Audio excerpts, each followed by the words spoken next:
So, like I was saying, see, in the West, of course, we are calibrated with the Occidental existential vector. We are comers here in the West.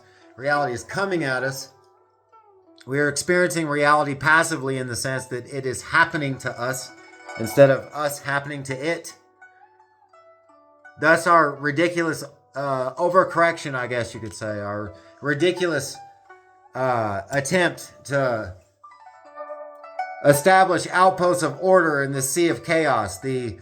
I guess what you could call the perfect embodiment of the anal character here in the West. Perhaps sensing this basic fundamental deficiency that we have, that we are perceiving reality incorrectly in the sense that we go around not uncognizant of the fact that there is a relationship between matter and perception. In the East, this is not new to this isn't some big deal to them. In Japan and in China, the stuff I've read, those old guys, like from back in the day in China. You know what I mean? See, when one has the Occidental calibration, when one has reality coming at him all the time, such a person is condemned to a life of reactions, of ups and downs, of mistaking the essential for the unessential and the inessential for the essential, weaving countless webs of deceit, inner and outer, vainly frittering away one's time, spinning vain illusions, daydreaming about a bunch of clown shit while the house burns down around one, lost in whirling mires of sensory pleasure, one's mind a hurly-burly of pathetic subterfuges, and aloe vera ego acid bath. Thus, when you depend on reality, everything is false because you are mistaking an illusion for the truth. And when reality depends on you, everything is true because you are aware of the truth that everything is an illusion. And that illusion, like a remainder in mathematics, is the truth. That illusion, like a remainder in mathematics, is the truth. This thing called the solid mirage, this thing called the true illusion, you can't get rid of it, and yet you can't say what it is.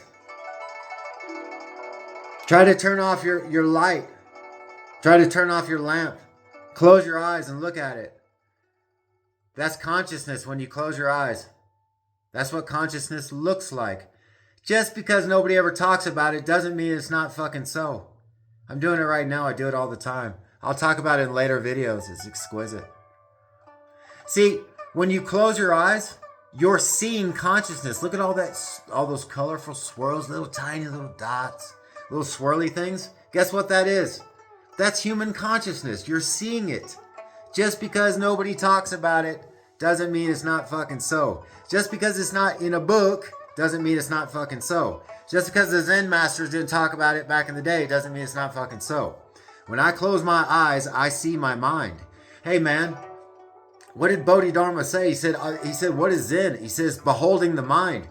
What did Huang Po say? He said, if you want to know the essential meaning of the sutras, behold the mind. He said, behold the mind. Well, behold means to see. You can literally see the mind by closing your eyes. That is human consciousness.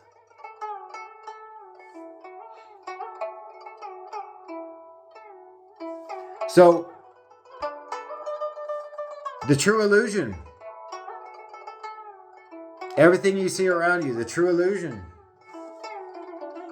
See, I'll talk about emptiness in other videos. What do I mean by an illusion? Oh, they say, but what do you mean this is an illusion? Oh, I'm not going to talk about fucking modern physics and all that. I don't give a fuck about all that facts and all that, right? No, man.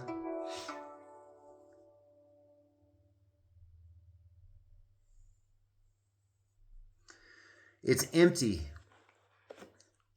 One of the central points of Buddhism, one of the supreme teachings of Buddhism is empty. In Eastern philosophy, I should say, is emptiness. This concept that this book right here is empty. I say, what the hell do you mean, man? It's not empty. Sure it is. There's nothing in this book that is going to last. Not a single thing about this book is going to last. All the elements that came together to make this book eventually will disperse. There's nothing intrinsic in this thing that's going to bind pieces of it together forever. There's no spine to it. There's a spine right here. That's not what it means. There's no authentic, true, intrinsic, fundamental, lasting spine holding this thing together. There is nothing, and if you look around, there's not a single thing in the universe, including your body, that has anything truly lasting in it. That is what they mean by everything is empty of essential nature, of essential structure, of essential substance. It will all disperse.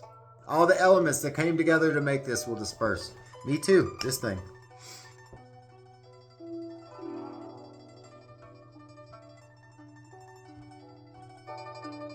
So, I'd like to take a little break and highlight the musical selection for the day.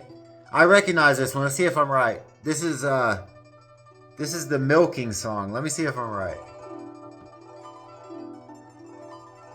Milking song. All right.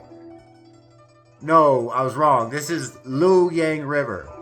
I've been listening to a lot of Eastern, I guess you'd call it like Eastern traditional music. See, people think this stuff is stupid because they think it's like from just like Chinese restaurants. Those people are lame. This stuff's great, man. Like, let's see how many minutes I got. This is like the classical music of the East. Stuff's amazing. This selection is called the Milking Song. This is my favorite one so far.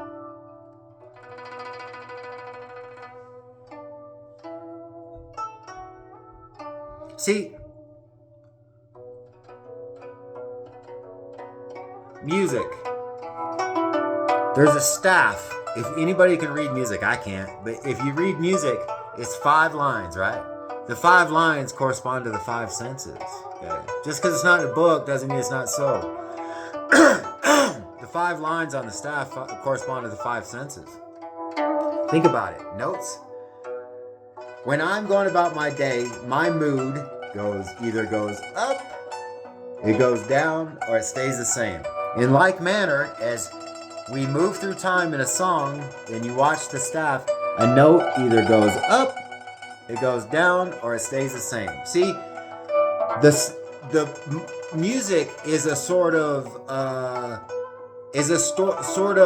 doppelganger of this. It's a sort of McLuhan-esque extension, like an existential extension of this basic reality of our moment-to-moment experience of reality. My mood, my senses can either go up, go down, or stay the same. That's what music is. It's like a living metaphor. It's a sonic metaphor for the experience, the moment-to-moment experience of reality. Okay? And look at it in the West. Look at classical music in the West. Really wild, crazy shit, right? Because it emulates the turbulence of the Western mind that are comers. Reality is coming at us.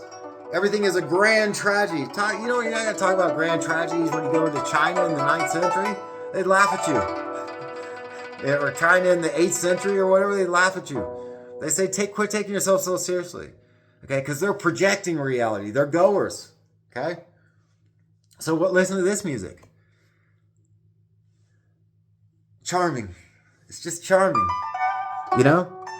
What it does, this is the moment to moment ups and downs and stay the sames of a mind in harmony with itself and with its surroundings. Yeah. What it is, this is the sonic manifestation. This is the sonic manifestation of what Zen Master Banki referred to as bright virtue. Bright virtue. This is what a life of bright virtue, one moment to the next, sounds like. Yeah. Not the man tormented by the hell of existence like you find in the West. Like, think about fucking like a Mahler symphony. You know, if predicated on what I just said, if the bars, if the lines on the staff are the senses, and the ups and downs are the ups and downs of our basic experience here on Earth in the West. Look at Mahler, man. Get inside that head, man. It's a fucking mess in there, man.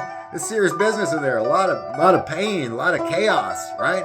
And that's all out in the open in the West, and that's just how it is. It's not, one's not better than the other, but I tell you what, one's less painful than the other. Anyway, take it slow.